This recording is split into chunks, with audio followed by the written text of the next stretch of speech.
ایک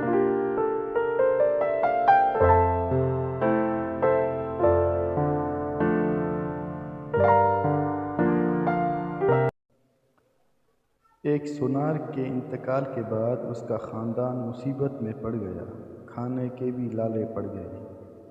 ایک دن اس کی بیوی نے اپنے بیٹے کو نیلم کا ایک ہار دے کر کہا، بیٹا اسے اپنے چچا کی دکان پر لے جاؤ، کہنا یہ بیچ کر کچھ پیسے دے دیں۔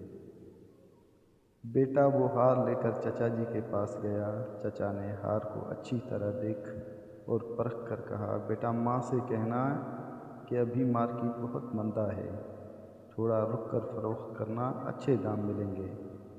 اور اسے تھوڑے سے روپے دے کر کہا کہ تم کل سے دکان پر آ کر بیٹھنا۔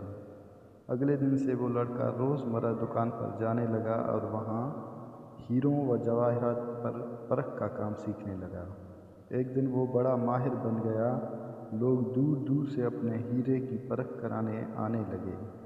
ایک دن اس کے چچا نے کہا، بیٹا اپنی ماں سے وہ ہار لے کر آنا اور کہنا اب مارکیٹ میں بہت تیزی ہے، اس کے اچھے دام مل جائیں گے۔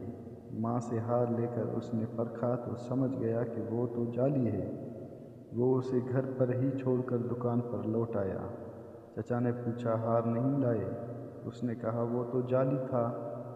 تب چچا نے کہا، جب تم پہلی بار لے کر آئے تھے اس وقت اگر میں نے اسے جعلی بتا دیا ہوتا تو تم سوچتے کہ آج ہم پر برا وقت آیا تو چچا نے ہماری چیز کو بھی جعلی بتانے لگا۔ آج جب تمہیں خود علم ہو گیا تو پتہ چل گیا کہ ہار نکلی ہے۔ سچ یہ ہے کہ علم کے بغیر اس دنیا میں ہم جو بھی سوچتے، دیکھتے اور جانتے ہیں سب غلط ہے، اور ایسے ہی غلط فہمیوں کا شکار ہو کر رشتے بگڑتے ہیں۔